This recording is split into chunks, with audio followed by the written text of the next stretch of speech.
بسم اللہ الرحمن الرحیم۔ آپ دیکھ رہے ہیں my YouTube channel Asad Islamic views.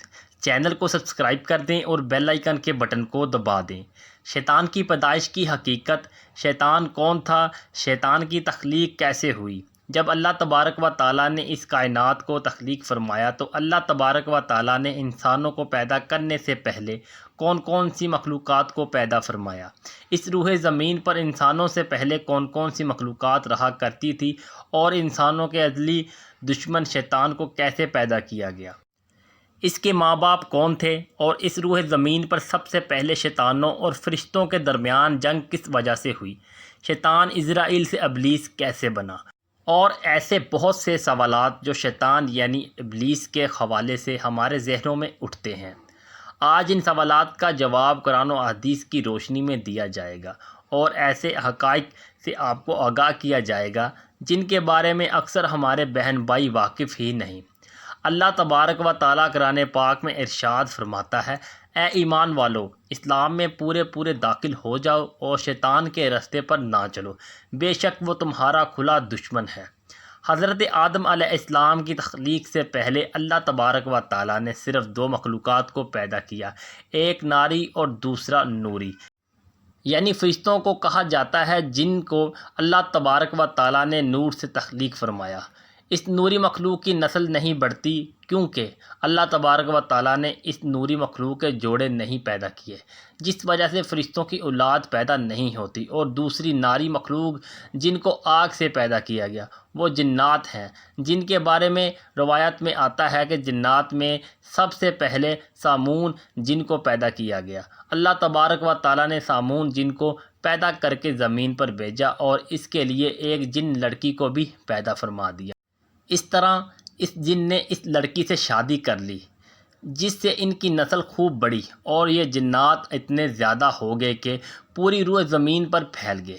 شروع میں یہ جنات فرشتوں کی طرح ہر وقت اللہ تبارک و تعالیٰ کی عبادت میں مشغول رہا کرتے تھے، اور پھر آہستہ آہستہ ان میں سے کچھ جنات نے اللہ تبارک و تعالیٰ کی نافرمانیاں کرنا شروع کر دی اور اللہ تبارک و تعالیٰ کے حکم کو ماننے سے انکار کر دیا، جس کی وجہ سے یہ ناری مخلوق اللہ تبارک و تعالیٰ کی نافرمان مخلوق بن گئی۔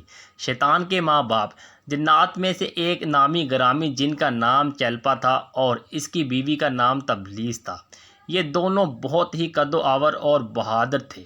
کہا جاتا ہے کہ چیلپا جن کی شکل و صورت ببر شیر کی طرح تھی اور تبلیس کی شکل بھیڑیے سے ملتی جلتی تھی۔ چیلپا جنات کا سردار تھا، اس کے نام سے بڑے بڑے جنات خوف کھاتے تھے۔ چنانچہ چیلپا اور تبلیس کے ملاپ سے ایک بچہ پیدا ہوا جس کا نام انہوں نے عزازیل رکھا۔ یہ بچہ اپنے والدین کی طرح بہادر اور دراز قد کا تھا۔ شیطان اور فرشتوں میں جنگ۔ روایت میں آتا ہے کہ حضرت آدم علیہ السلام کی تخلیق سے 50,000 سال پہلے یا اس سے بھی زیادہ کا عرصہ زمین پر جنوں کا عروج تھا۔ اس روح زمین پر ہر طرف جنات ہی جنات تھے۔ یہ جنات زیادہ شریر تھے اور یہ زمین کے اندر فتنہ فساد پھیلاتے تھے۔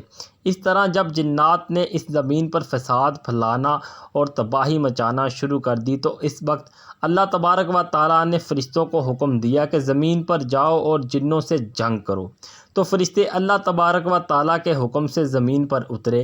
ان فرشتوں نے جنوں کو حکم دیا کہ اللہ تبارک و تعالیٰ نے حکم دیا ہے کہ زمین میں امن و ایمان سے زندگی بسر کرو، لیکن جنات نے فرشتوں کی بات کو ماننے سے انکار کر دیا، جس کی وجہ سے جنات اور فرشتوں کے درمیان بہت بڑی جنگ ہوئی۔ اس خوفناک جنگ میں عزازیل کے والدین یعنی چیلپا اور تبلیس نے بھی شرکت کی۔ اس جنگ میں فرشتے اللہ کے حکم سے جنات پر غالب آ گئے۔ اس جنگ کے اندر بہت سارے جنات مارے گئے جن میں عزازیل کے والدین بھی شامل تھے، اور باقی سرکش جنات کو اللہ تبارک و تعالیٰ کے حکم کے مطابق قید کر لیا گیا۔ ان قیدیوں میں عزازیل بھی شامل تھا۔ فرشتے جب ان جنات کو قید کر کے آسمانوں کی طرف لے گئے تو شیطان بھی ان کے ساتھ آسمان پر چلا گیا۔ پھر اللہ کی طرف فرشتوں کو حکم ملا کہ عزازیل کی بہترین تربیت کی جائے اور اس کی اچھی پرورش کی جائے۔ فرشتوں نے عزازیل کو عبادت کرنے کی بہترین طریقوں سے آگاہ کیا، جس کی وجہ سے عزازیل اللہ تبارک و تعالیٰ کا ایک عبادت گزار بندہ بن گیا اور اللہ تبارک و تعالیٰ کی بارگاہ میں بہت بڑا مرتبہ حاصل کر لیا۔ اس دوران عزازیل بہت قابل اور عقل مند بن گیا۔ اس وقت اللہ تبارک و تعالیٰ نے عزازیل کو فرشتوں پر استاد مقرر کر دیا۔ عزازیل فرشتوں کو تعلیم اور تربیت دینے لگا اور فرشتے عزازیل کے پاس آتے اور علم حاصل کرتے۔ فرشتے عزازیل کو نیک اور پرہیزگار کہا کرتے تھے۔ حضرت کعب بن حبہ رضی اللہ تعالی عنہ بیان کرتے ہیں کہ عزازیل 40,000 سال تک جنت کا خزانچی رہا اور اسی 40 سال تک وہ فرشتوں کے ساتھ رہا اور 20,000 سال تک فرشتوں کو تعلیم و تربیت دیتا رہا۔ اس کا مقام اللہ تبارک و تعالیٰ کی بارگاہ میں اتنا زیادہ ہو گیا کہ اللہ تبارک و تعالیٰ کے سب سے مقرب فرشتے حضرت جبریل علیہ السلام، حضرت میکائیل علیہ السلام، حضرت اسرافیل علیہ السلام اور حضرت عزرائیل علیہ السلام بھی اس سے تعلیم و تربیت حاصل کیا کرتے تھے۔ اللہ تبارک و تعالیٰ اس کائنات کا حقیقی مالک ہے، اس سے کوئی بھی چیز پوشیدہ نہیں ہے۔ اللہ تبارک و تعالیٰ کو اس بات کا علم تھا کہ یہ عزازیل ایک دن میرے حکم کو جھٹلا دے گا اور اس کا خاتمہ کفر پر ہوگا۔ چنانچہ ایک دن عزازیل کا گزر لوح محفوظ کے قریب سے ہوا تو عزازیل نے لوح محفوظ پر دیکھا جس پر لکھا ہوا تھا کہ میں شیطان مردود سے اللہ کی پناہ مانگتا ہوں۔ اس تحریر کو پڑھنے کے بعد تقریباً 2000 سال تک عزازیل روتا رہا اور اللہ تبارک و تعالیٰ کی عبادت میں مصروف رہا۔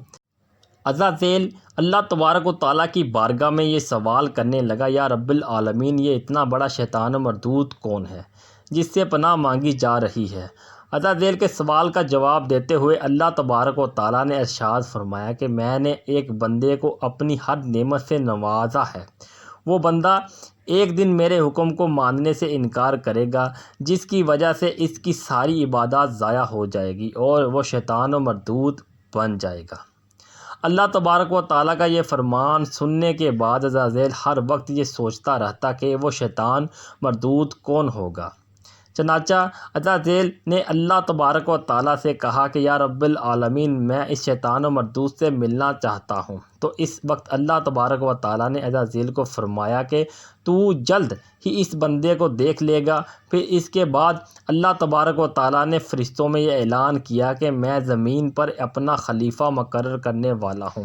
عزازیل کو جب اس بات کا علم ہوا کہ اللہ تبارک و تعالیٰ ایک ایسے انسان کو پیدا کرنے جا رہا ہے جس کے پتلے کو بنانے کے لیے آسمانوں اور زمینوں سے مٹی کو اکٹھا کیا جا رہا ہے، تخلیق آدم علیہ السلام، چنانچہ جب اللہ تبارک و تعالیٰ نے حضرت آدم علیہ السلام کے پتلے کو تخلیق فرما لیا تو اس پتلے کو 40,000 سال تک اسی طرح پڑا رہنے دیا، اس میں جان نہ ڈالی گئی۔ چنانچہ جب فرشتے حضرت آدم علیہ السلام کے پتلے کے قریب سے گزرتے تو بہت حیرت زدہ ہو کر اس کو دیکھتے، اور جب عزازیل کا گزر حضرت آدم علیہ السلام کے پتلے کے قریب سے ہوتا تو یہ نفرت کی وجہ سے حضرت آدم علیہ السلام کے پتلے کو اذیت دیتا، کیونکہ عزازیل یہ سمجھتا تھا کہ اللہ تبارک و تعالیٰ کے خلیفہ بننے کے لائق صرف میں ہی ہوں۔ اسی وجہ سے وہ حضرت آدم علیہ السلام کے پتلے کو اذیت دیتا۔ جب عزازیل حضرت آدم علیہ السلام کے پتلے کو مارتا تو اندر سے مٹی کے کھنکنے کی آواز آتی۔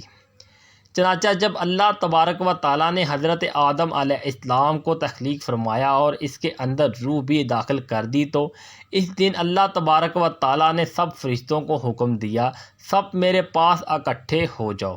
جب سارے فرشتے اللہ تبارک و تعالیٰ کی بارگاہ میں حاضر ہو گئے تو اللہ تبارک و تعالیٰ نے حکم دیا کہ میں زمین پر اپنا ایک بندہ پیدا کرنے والا ہوں جو زمین پر جا کر میرے حکم کی تعمیل کرے گا۔ تو اس وقت فرشتوں نے اللہ تبارک و تعالیٰ کی بارگاہ میں عرض کی، یا رب العالمین، یہ بندہ زمین پر جا کر تیرا نافرمان ہو جائے گا، ہم تو ہر وقت عبادت میں مصروف رہتے ہیں۔ تو اللہ تبارک و تعالیٰ نے ارشاد فرمایا، جو کچھ میں دیکھ رہا ہوں وہ تم نہیں دیکھ سکتے۔ شیطان کی بغاوت۔ اس وقت سب فرشتوں کو حکم دیا گیا کہ حضرت آدم علیہ السلام کو سجدہ کرو، تو تمام فرشتے اللہ تبارک و تعالیٰ کے حکم کے مطابق حضرت آدم علیہ السلام کو سجدہ کرنے کے لیے جھک گئے، لیکن عزازیل نے حضرت آدم علیہ السلام کو بغض اور تکبر کی وجہ سے سجدہ نہ کیا۔ اس وقت اللہ تبارک و تعالیٰ نے عزازیل سے پوچھا کہ تم نے سجدہ کیوں نہیں کیا؟ اس وقت عزازیل تکبر اور غرور میں آ کر بولنے لگا، اے رب العالمین، تو نے مجھے آگ سے پیدا کیا اور اس پتلے کو مٹی سے پیدا کیا، میں اس مٹی کے پتلے سے کئی درجے بہتر ہوں۔ عزازیل کی یہ بات سن کر اللہ تبارک و تعالیٰ نے عزازیل کو وہاں سے نکل جانے کا حکم دیا اور فرمایا، تو شیطان و مردود ہو چکا ہے، تم پر قیامت تک میری لعنت ہوتی رہے گی۔ اس وقت عزازیل کو اس بات کا علم ہوا کہ لوح محفوظ پر جس شیطان کا ذکر تھا وہ در حقیقت میں ہی ہوں۔ اس طرح جب عزازیل اللہ تبارک و تعالیٰ کی نافرمانی کی وجہ سے شیطان و مردود بن گیا تو اللہ تبارک و تعالیٰ سے کہنے لگا، اے رب العالمین، میں چاہتا ہوں کہ مجھے قیامت کے دن تک زندہ رہنے کی مہلت دی جائے۔ تو اللہ تبارک و تعالیٰ نے شیطان مردود کی بات مان لی اور اس کو قیامت تک کی مہلت دے دی گئی۔ اس وقت شیطان مردود اللہ تبارک و تعالیٰ کی بارگاہ میں عرض کرنے لگا، میں تیرے بندوں کو راہ سے بھٹکاؤں گا اور ہر طرح سے تیرے بندوں کو تیرے حکم کا نافرمان بناؤں گا، اور بہت سارے تیرے بندے میرے شکنجے میں آ کر تیری نافرمانی کریں گے اور گناہوں کے اندر مبتلا ہو جائیں گے۔ اس وقت شیطان مردود کو اللہ تبارک و تعالیٰ نے ارشاد فرمایا کہ تو میرے بندوں کو میری راہ سے بھٹکائے گا اور میری نافرمانیوں کے اندر مبتلا کرے گا، میری رحمت بہت بڑی ہے، میں اپنے کرم و فضل سے اپنے بندوں کو معاف کرتا جاؤں گا۔ اس طرح غرور و تکبر سے عزازیل شیطان و مردود بن گیا اور اللہ تبارک و تعالیٰ نے لعنت کا طوق اس کے گلے میں ڈال کر اس کو آسمان سے نیچے پھینک دیا، اور اس طرح شیطان و مردود ہمیشہ ہمیشہ کے لیے اللہ تبارک و تعالیٰ کی رحمت سے دور ہو گیا۔ روایات میں آتا ہے کہ جب قرب قیامت دوسرا سور پھونکا جائے گا تو اس وقت اللہ تبارک و تعالیٰ شیطان کو دردناک موت عطا فرمائے گا، اور اس کے بعد شیطان مردود کو ہمیشہ ہمیشہ کے لیے جہنم میں داخل کر دیا جائے گا۔ اللہ تبارک و تعالیٰ سے دعا ہے کہ اللہ تبارک و تعالیٰ ہمیشہ اپنی فرما برداری میں زندگی گزارنے کی توفیق عطا فرمائے اور شیطان مردود کے شر سے ہمیں، ہمارے اہل و عیال اور تمام امت مسلمہ کو محفوظ رکھے، آمین۔ ایک بار درود شریف پڑھ لیں۔ امید کرتے ہیں آج کی ویڈیو آپ کو پسند آئی ہوگی۔ ویڈیو کو لائک اینڈ شیئر ضرور کر دیں۔ ملتے ہیں نیکسٹ ویڈیو میں، تب تک کے لیے اللہ نگہبان۔